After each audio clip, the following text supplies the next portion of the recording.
Rebonjour et re-bienvenue sur Sierra Food Forum. On a bu de la gueuse, on a mangé du pain et on va maintenant manger des pâtes. Non, j'en ai pas préparé. Non, on va pas en manger, mais on va parler de pâtes. Mais pas n'importe quelle pâte. On est avec Solène et Vincent N. Je vous demande de les applaudir, s'il vous plaît. Graines et pépins. Graines et pépins, Graines et pépins, c'est quoi? Ça a commencé quand? Alors, Graines et Pépins, c'est un projet qui a démarré il y a 1 an et demi, mais qui était dans nos têtes et sur lequel on a travaillé depuis à peu près 4 ans.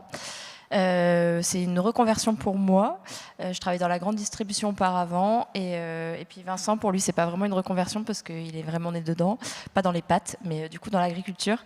Il était double actif, son papa était agriculteur, son grand-père, et donc son papa partait en retraite, s'est posé la question de revenir à 100% sur l'exploitation. Et on a fait le choix de revenir dans un village qui est un petit peu isolé. Donc moi, il fallait que je recrée mon travail. Et depuis très longtemps, j'avais envie d'entreprendre. Je suis passionnée d'alimentation, de nourriture, de bonne nourriture. Donc petit à petit, les briques se sont mises ensemble. Tout a fait sens, même mon parcours. Et donc on est reparti d'un produit que Vincent maîtrise bien, qui est le blé, pour ensuite le transformer et donc faire les pâtes.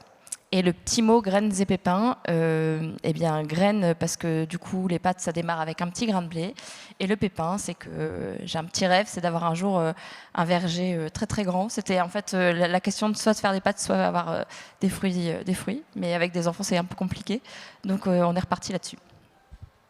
Voilà, un micro pour Vincent. C'est reparti là-dessus, mais ça reste un projet, peut-être un rêve. Okay. Un jour, il y aura.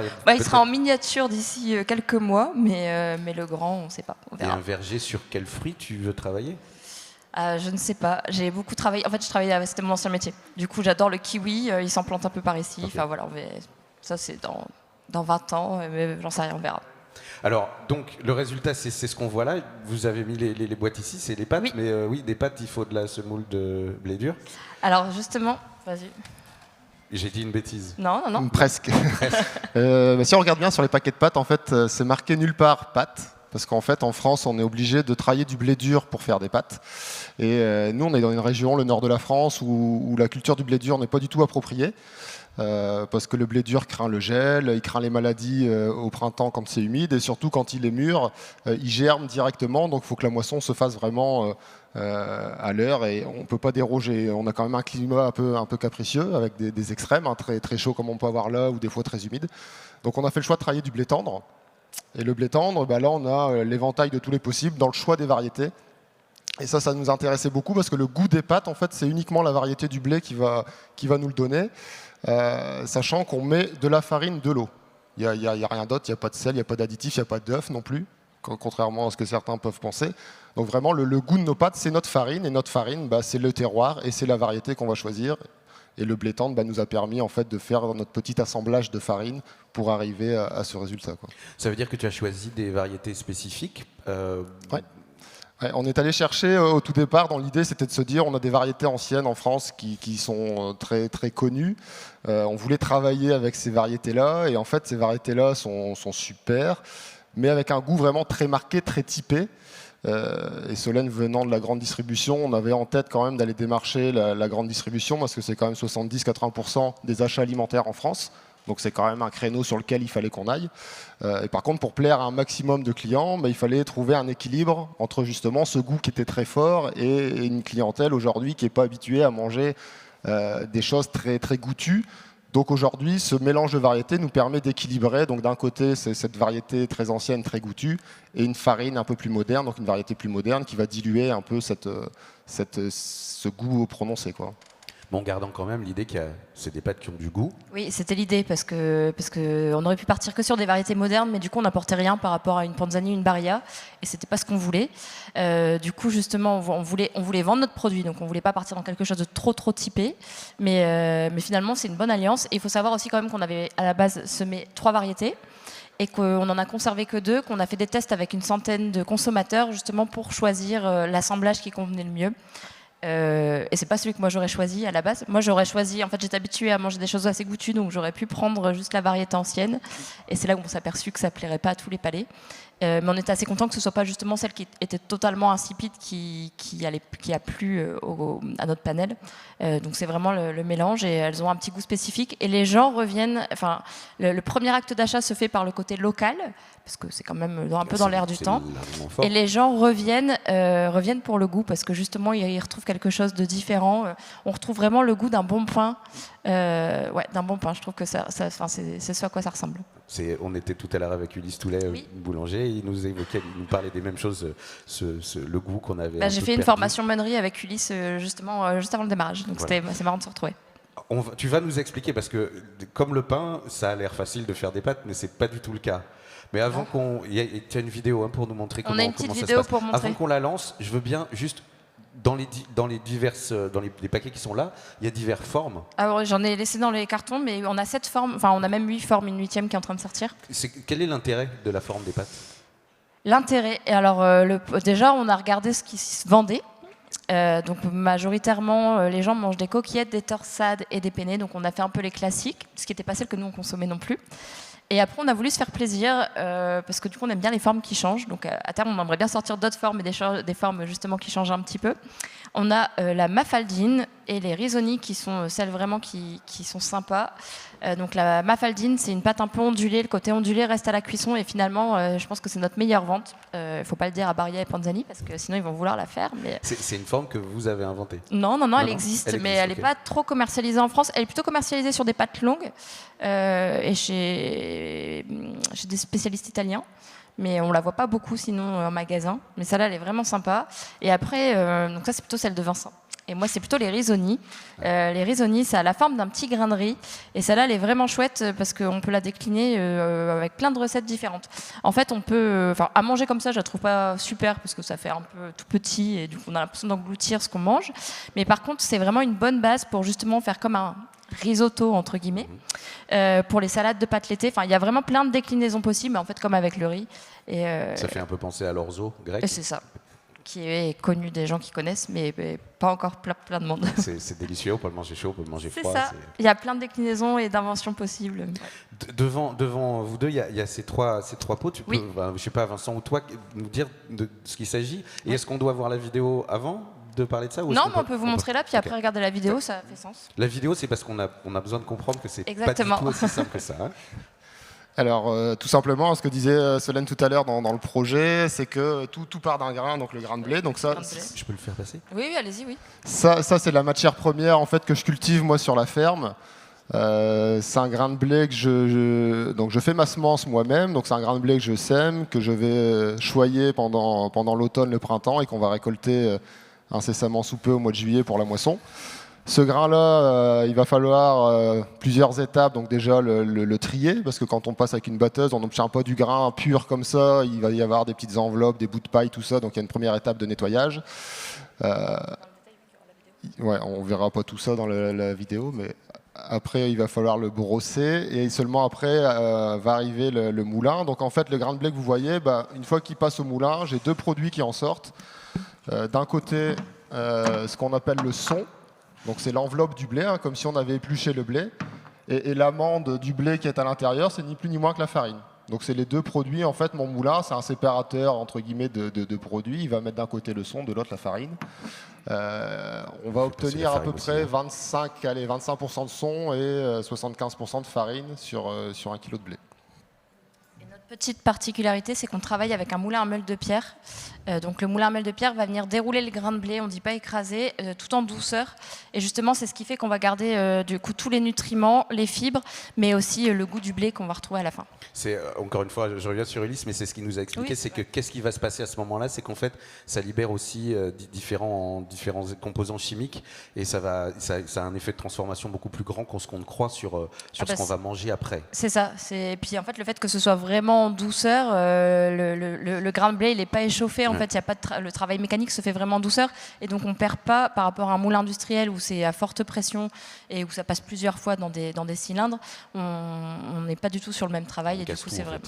Comment ? On casse tout On dans casse un tout, moulin exactement. industriel. Et ben voilà, du coup, c'est ce qu'on retrouve. Voilà. On le voit carrément plus du coup avec la farine pour le pain, où le fait de pas justement avoir cassé toute la structure du grain de blé, on arrive à avoir des super.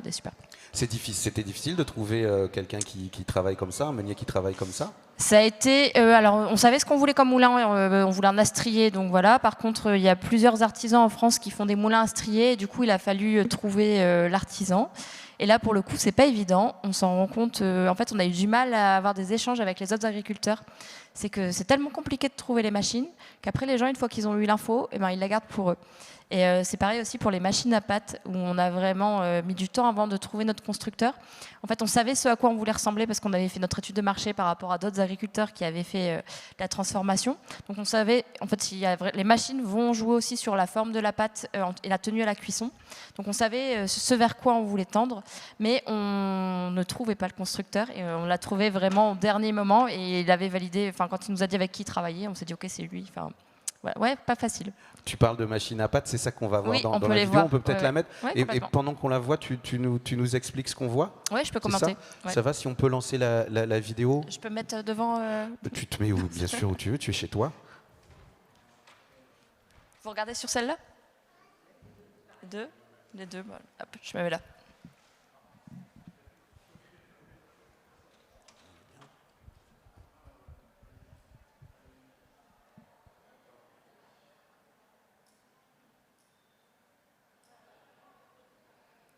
Bon, ça c'est nous.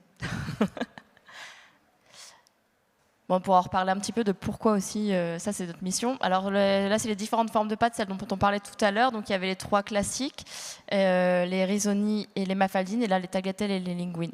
Donc les étapes, comme Vincent l'a dit, dans un premier temps, on va semer le blé juste avant l'hiver, donc à l'automne. Une fois qu'il est semé, on va attendre que la nature fasse son travail, et ça passe super vite. Je ne sais pas si vous l'avez accéléré, mais non, bon. Donc du coup le grain est trié à la récolte. Ça c'est notre moulin, donc c'est un moulin sur meule de pierre. Le grain de blé va passer ici entre les deux meules de pierre, il est déroulé et il va passer dans les tamis. Donc les tamis, c'est ce qui va nous permettre de choisir si on veut de la farine blanche, semi-complète ou complète. Là on est sur les machines à pâte. Donc pour faire la farine, enfin pour faire les pâtes, c'est un mélange d'eau et de farine qui est très très sec, qui passe par une vis extrudeuse juste là devant.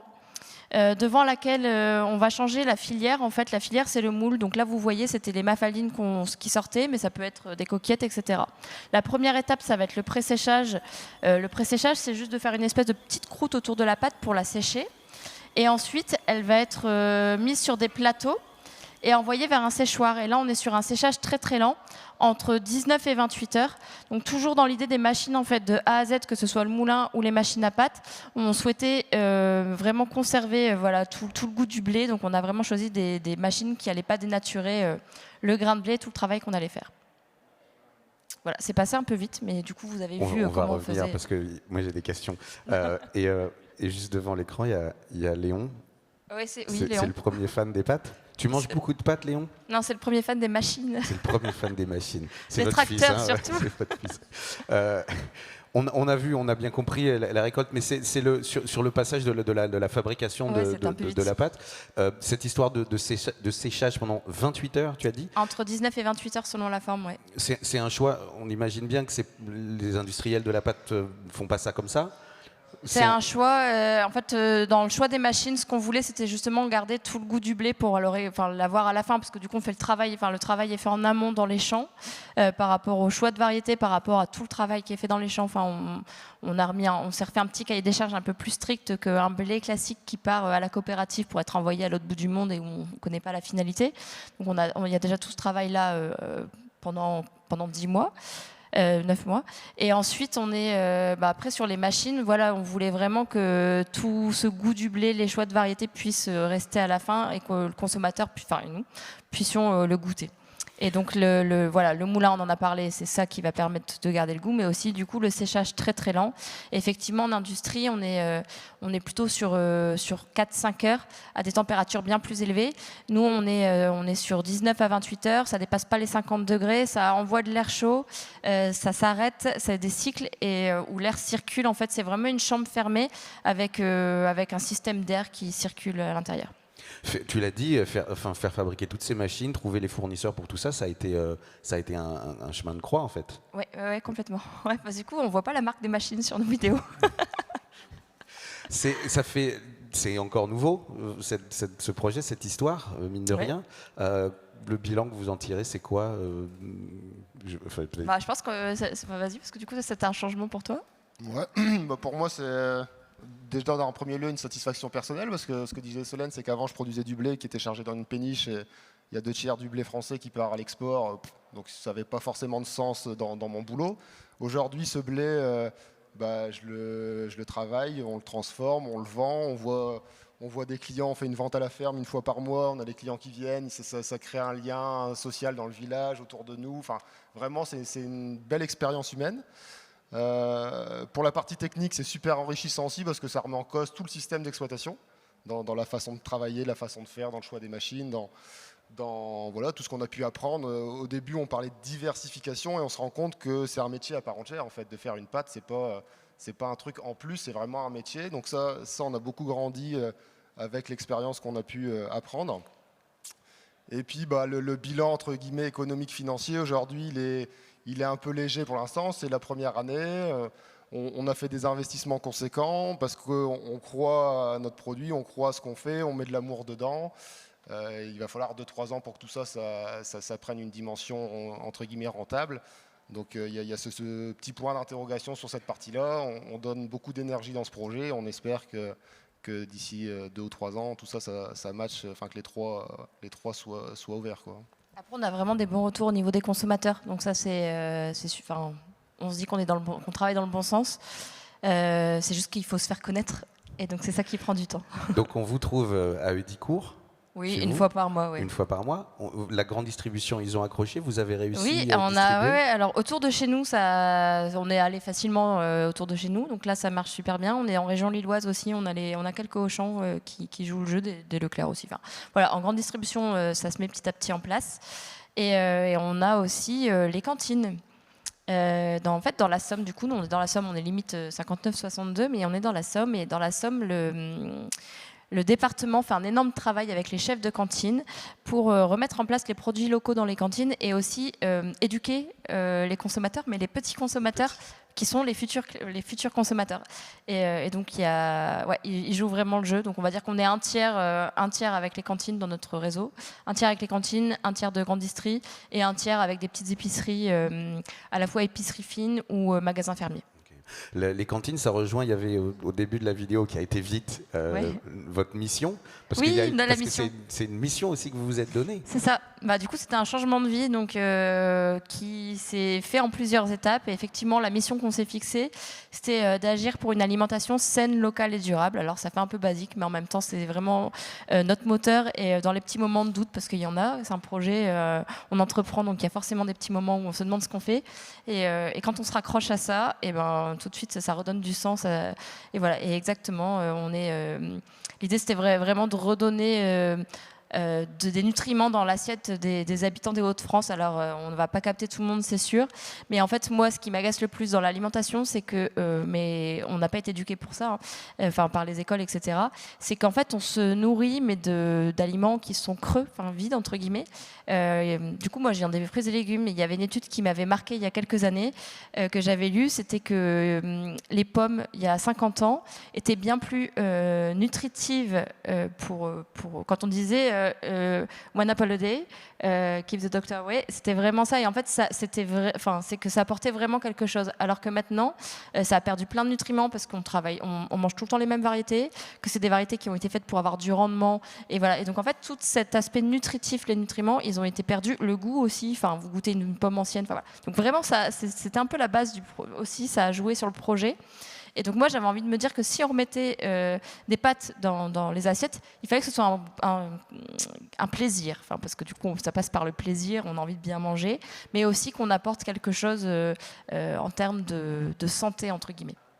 Et sur un produit où on s'attend peut-être pas à devoir faire ça, parce qu'on se dit, un peu comme le pain finalement, ça paraît d'être une évidence, c'est paraît être une évidence les pâtes, mais en fait, non, le pain, les pâtes, même combat quoi. Enfin, quand on voit le pain, enfin du coup vous en avez parlé certainement tout à l'heure, mais du coup les farines, enfin nous c'est une farine, il y a rien d'autre, il y a pas d'additif, il y a rien du tout, c'est juste une farine. Il y a pas de il y a pas de il y a pas de conservateur, il y a pas d'insecticide post-récolte. Enfin c'est le blé, on le conserve, on le brosse, on le passe au moulin et après il est utilisé pour faire les pâtes.